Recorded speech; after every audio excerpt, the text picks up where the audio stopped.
Assalamualaikum warahmatullahi wabarakatuh. Kepada Ustazah Puan Siti Norida binti Abdul Kadir, saya Tengku Anis Suraya binti Tengku Fauzi dari grup NBH9B. Saya bersama 3 lagi rakan sekumpulan saya memilih tajuk Pengalaman Harian Menjalin Kesepaduan dan Melahirkan Keharmonian sebagai tajuk untuk kertas kerja kami pada kali ini. Dan subtajuk kami adalah Penyalahgunaan Kesenian Karya Muzik dengan memasukkan unsur provokasi untuk memecah belahkan masyarakat di Malaysia serta menggugat keharmonian dan perpaduan kaum. Assalamualaikum warahmatullahi wabarakatuh. Nama saya Muhammad Najmi Aiman.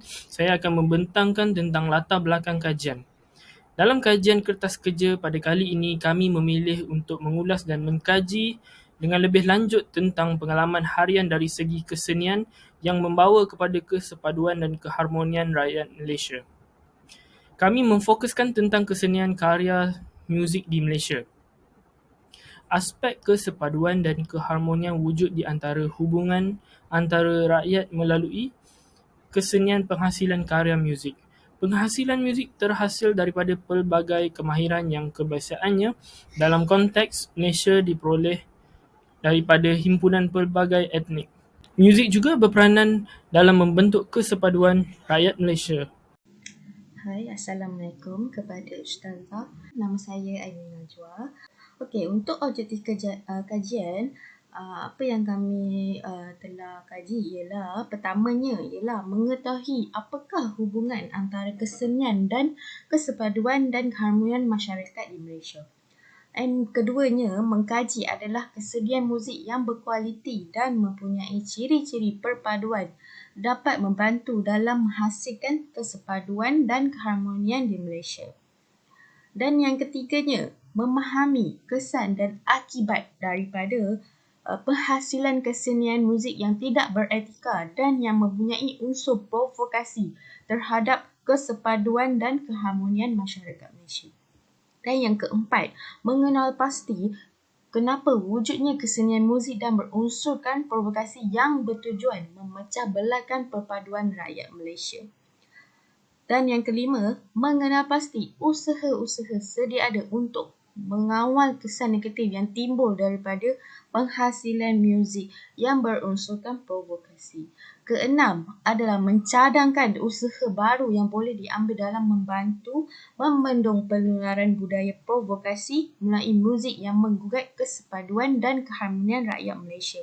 Dan yang terakhirnya ialah menghargai kesenian muzik sedia ada dan menanam semangat kesepaduan dalam kalangan rakyat Malaysia melalui medium kesenian muzik serta mendorong anak muda Malaysia untuk menghasilkan lebih banyak kesenian muzik yang berkualiti serta menyumbang kepada kesepaduan dan keharmonian rakyat Malaysia. Untuk permasalahan kajian, ada beberapa masalah yang kami telah kaji, iaitu penyalahgunaan kesenian karya muzik dengan memasukkan unsur provokasi untuk memecah belahkan masyarakat di Malaysia serta menggugat keharmonian dan perpaduan kaum. Masyarakat pada hari ini tidak lagi mempunyai jati diri yang kukuh sebagai seorang rakyat Malaysia. Sikap-sikap mementingkan diri ini telah mencetuskan aktiviti provokasi melalui kesenian muzik. Serta kurangnya kesedaran moral dan sensitiviti segelintir pihak yang lalu mewujudkan lagu-lagu yang menyindir serta mendorong kepada runtuhnya perpaduan dan keharmonian rakyat Malaysia. Assalamualaikum Ustazah, saya Tengku Anis Suraya binti Tengku Fauzi akan membentangkan dan membincangkan tentang kajian literatur. Kami telah mendapatkan kajian kes lepas sebagai rujukan kami daripada portal rasmi berita dalam talian. Untuk kes yang pertama, nyanyian lagu Perak Bangsat oleh sekumpulan penyokong Johor Darul Takzim dikatakan punca tercetusnya kekecohan selepas perlawanan Liga Super di Stadium Perak.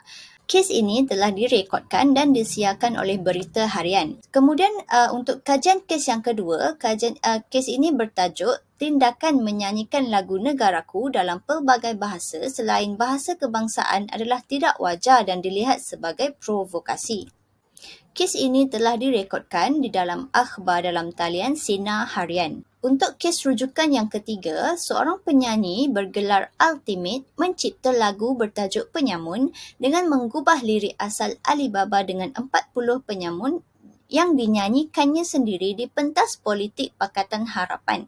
Lagu itu kemudiannya menjadi bualan sepanjang kempen pilihan raya umum ke-15, PRU15 dan digunakan oleh pemimpin serta jentera Pakatan Harapan untuk bahan kempen mereka. Jadi baik-baik lirik dalam lagu tema parti politik tersebut mempunyai unsur provokasi yang menimbulkan kemarahan dan mengundang kepada pergaduhan dan perpecahan sesama rakyat Malaysia. Baik, sekarang marilah kita berdiskusi tentang kes yang telah dipilih ini. Negara Malaysia telah menjadi contoh dan berdiri gah sebagai kayu pengukur bagi rujukan negara-negara lain dari aspek keamanan negara. Jadi kita seharusnya bangga dengan keadaan negara kita pada hari ini dan mengekalkan keamanan tersebut. Namun begitu, seperti yang dinyatakan sebelum ini, berdasarkan kajian kes yang lepas, isu-isu dalaman yang timbul hasil daripada perbezaan pegangan dan pendirian tetap wujud seiring dengan waktu. Oleh itu, hal ini seharusnya kita pandang serius dan kita bendung sebelum barah ini merebak lalu merosakkan imej tinggi negara Malaysia sebagai negara yang aman. Baik, merujuk kepada kajian kes lepas yang pertama iaitu kes lagu provokasi ketika perlawanan bola sepak diadakan, kita haruslah faham sifat kesukanan harus ada pada atlet negara serta peminat sukan dan mereka harus memahami tentang adab yang perlu dizahirkan ketika apa-apa acara sukan berlangsung. Selain dia mencemarkan maruah negeri dan menggugat perpaduan dalam rukun kesukanan, pergaduhan yang besar ini juga yang disebabkan provokasi ini telah melibatkan kerugian harta benda kerana apabila terjadinya kes tersebut, vandalisme semasa kejadian juga berlaku.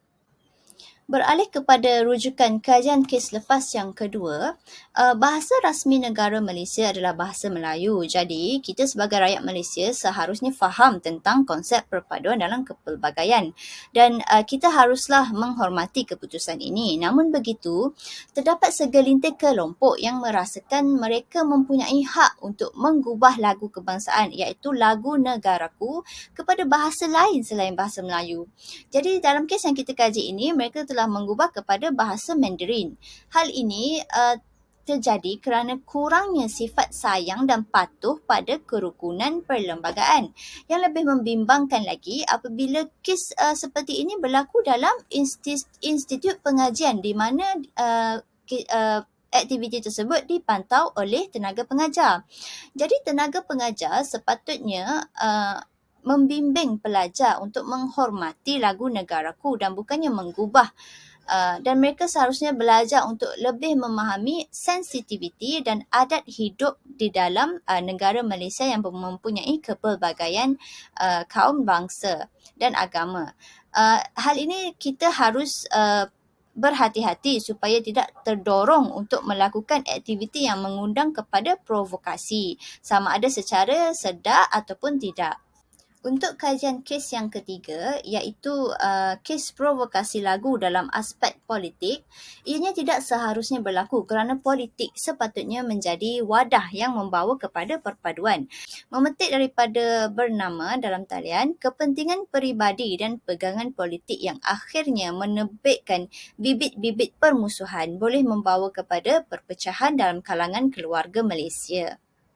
Kita hidup berbilang kaum dan agama haruslah menunjukkan sikap yang positif serta mengukuhkan sifat-sifat murni terhadap masyarakat berbilang kaum. Terima kasih. Assalamualaikum kepada Puan Ida Nuri Ramli dari grup NBA 9B. Okey, bagi solusi, pelbagai inisiatif telah dicuba untuk menangani masalah ini bagi mengelakkan ia berlaku. Penguatkuasaan undang-undang oleh pihak berkuasa khususnya Kementerian Komunikasi dan Multimedia merupakan salah satu inisiatif yang telah dibuat untuk membenteras lagu yang berunsurkan provokasi. Menerusi mesyuarat induk Suruhanjaya Komunikasi dan Multimedia Malaysia dan polis diraja Malaysia telah memutuskan untuk bekerjasama memerangi jenayah dan membela pengguna internet negara. Usaha berikutnya adalah mencipta lebih banyak muzik dengan aspek keharmonian kaum. Sebagai contoh adalah menjadi wajib untuk mencipta karya patriotik setiap kali sambutan Hari Malaysia. Ia mempunyai peranan penting dalam menyemai semangat kemerdekaan dalam diri rakyat Malaysia. Antara lagu yang dipersembahkan adalah seperti daripada Farah Dul Hadi, artis hip hop Bobby D, Kung Fu Hedi, Shajaika dan ensemble muzik Sapphire. Selain itu, dengan mengekalkan adat sambutan Hari Kemerdekaan secara besar-besaran dan dengan meriah dengan lagu patriotik adalah termasuk dalam usaha untuk mengukuhkan lagi keharmonian dan perpaduan. Terusnya, rekomendasi. Cadangan pertama adalah daripada pihak ibu bapa itu sendiri. Seperti yang kita maklum, golongan muda adalah golongan yang mudah dipengaruhi. Pengaruh rakan sebaya mendorong mereka untuk mengikut tanpa memikir baik dan buruk. Oleh itu, ibu bapa seharusnya memberikan kesedaran kepada anak-anak mereka tentang betapa bahayanya mendengar atau mencipta serta melibatkan diri dalam penghasilan lagu yang bersifat provokatif. Pendidikan awal dari rumah dapat memberikan kesedaran kepada anak-anak tentang pentingnya perpaduan dalam menjalani kegiatan harian. Misalnya dengan mengajar anak untuk mendengar lagu yang mempunyai elemen perpaduan kaum atau membawa mereka menonton wayang yang bersifat patriotik seperti yang viral baru-baru ini iaitu Mat Kilau. Seterusnya, pihak sekolah haruslah memainkan peranan penting dalam membentuk jati diri setiap pelajar. Hal ini kerana sekolah merupakan rumah kedua para pelajar. Oleh itu, cara yang boleh dilakukan oleh setiap sekolah dalam mengekalkan semangat perkauman dan patriotik ialah pertandingan nyanyian lagu patriotik, menyebarkan poster di setiap kelas serta mencipta lagu yang mempunyai elemen perpaduan dan menyambut Hari Kemerdekaan secara besaran di sekolah. Kesannya, pelajar akan sentiasa mengingati hari-hari penting dan juga pentingnya perpaduan dalam kehidupan. Akhir sekali adalah peranan pihak media massa dalam menangani masalah penyalahgunaan lirik dalam penghasilan lagu. Pihak media massa bertanggungjawab bagi menangani isu ini dengan menapis atau menyekat apa sahaja hiburan atau maklumat yang berbentuk provokasi, sama ada dalam bentuk lagu, filem dan sebagainya. Hal ini kerana kecenderungan masyarakat pada masa ini yang gemarkan hiburan dan mudah dipengaruhi dengan apa yang dipertontonkan. Sekian, terima kasih. Secara keseluruhannya, objektif kajian kami tercapai. Kami telah menyimpulkan bahawasanya terdapat hubungan yang positif di antara kesenian muzik dan keharmonian dan kesepaduan negara.